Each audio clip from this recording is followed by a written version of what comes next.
Mga awit ika-4 na po hanggang ika-42 kabanata.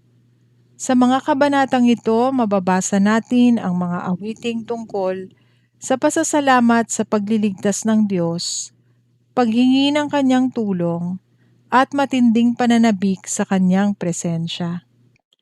Mga awit ika-40 kabanata, awit ng pagpupuri. Sa Diyos na si Yahweh matiyagang naghintay, ang aking panaghoy kanyang pinakinggan.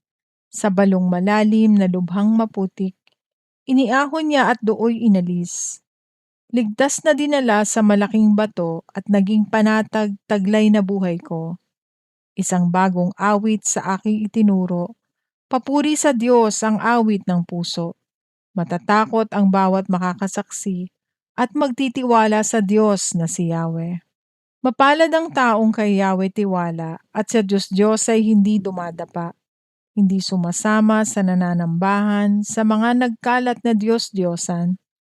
Yahweh aking Diyos, wala kang katulad sa maraming bagay na iyong ginanap. Kung pangahasan kong sabihin ang lahat, nangangamba akong may makalimutan. Ang mga pang-alay pati mga handog at ang mga hayop na handang sunugin, hindi mo na ibig sa dambana dalhin. Handog na sinusunog at mga kaloob, hindi mo naisin upang salay iyong patawarin. Sa halipang iyong kaloob sa akin ay pandinig ko upang ikay dinggin. Kaya ang tugon ko, ako'y naririto na sa kautusan ang mga turo mo. Ang nais kong sundi iyong kalooban, aking itatago sa puso ang aral. Ang pagliligtas mo'y aking inihayag. Saan man magtipon ang iyong mga anak, di ako titigil ng pagpapahayag. Ang pagliligtas mo'y pinagsasabi, di ko inilihim, hindi ko sinarili. Pati pagtulong mo't pag-ibig na tapat sa mga lingkod mo'y isinisiwalat. Aking nalalamang di mo puputulin, Yahweh, ang iyong pagtingin sa akin. Wagas mong pag-ibig at iyong katapatan, mag-iingat sa akin magpakailan paman. Panalangin upang tulungan ng Diyos.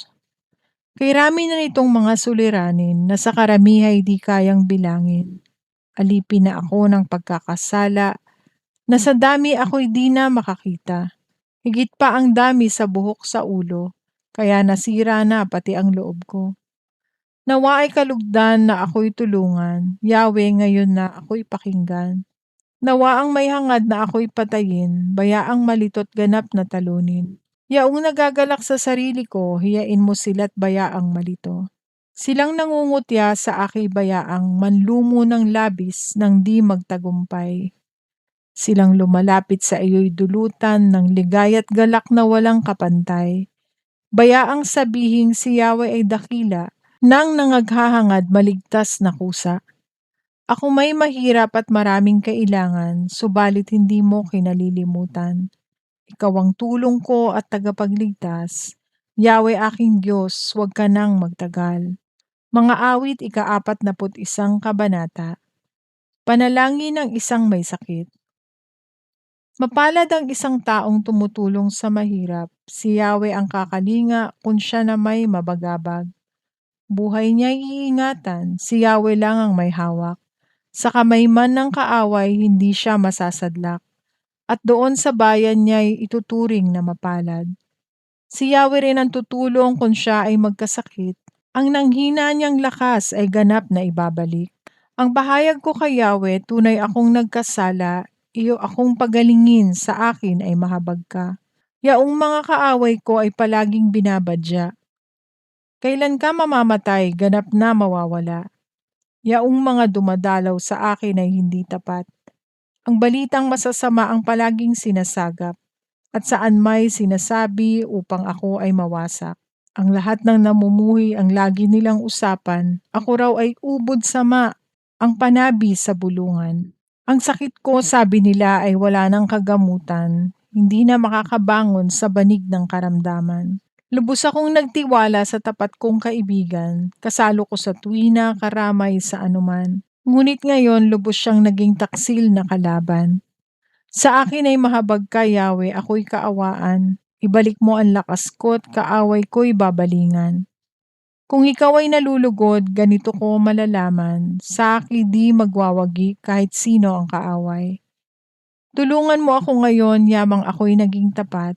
Sa piling mo ay patuloy na ingatan akong ganap. Purihin si Yahweh ang Diyos ng Israel. Purihin siya ngayon at magpakailanman. Amen. Amen. Mga awit ika-42 kabanata. Panaghoy ng isang dinalang bihag. Kung paanong batis ang siyang hanap ng isang usa, gayon hinahanap ang Diyos ng uhaw kong kaluluwa. Nananabik ako sa Diyos na buhay walang iba. Kailan kaya maaaring sa presensya mo'y sumamba?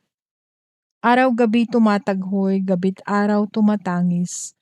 Naging tanging pagkain ko'y mga luha sa paghibik. Itong mga kaaway ko sa tuwi na yaong sambit, nasan ba ang iyong Diyos, hindi namin namamasid? Nagdurugo ang puso ko kapag aking maalala ang lumipas na kahapong laging kaming sama-sama. Papunta sa templo ng Diyos na ako ang nangunguna. Pinupuri namin ang Diyos sa pag-awit na masaya. Bakit ako nanlulumo? Bakit ako nagdaramdam?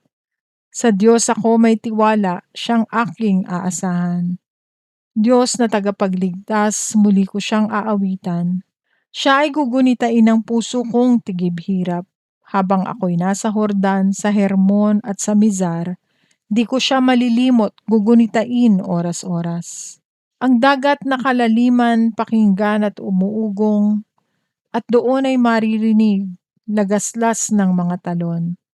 Ang katulad nagagalit malalaking mga alon, na sa aking kaluluwa ay ganap na tumatabon. Nawa ang pag-ibig ni Yahweh ay mahayag araw-araw. Gabi-gabi siya naway purihin ko at awitan. Dadalangin ako sa Diyos na sa aking bumubuhay. Sa Diyos na sanggalang ko, ganito ang aking wika. Bakit ako ay nilimot mo akong kusa? Bakit ako nagdurusa sa kamay ng masasama? Kalooban ko'y nanghihina sa pagkutya ng kalaban. Habang sila'y nagtatanong, ang Diyos mo ba ay nasaan? Bakit ako nalulungkot? Bakit ako nagdaramdam? Sa Diyos ako'y may tiwala, siyang aking aasahan. Magpupuri akong muli, pupurihing walang humpay, ang aking tagapagligtas, ang Diyos na walang hanggan.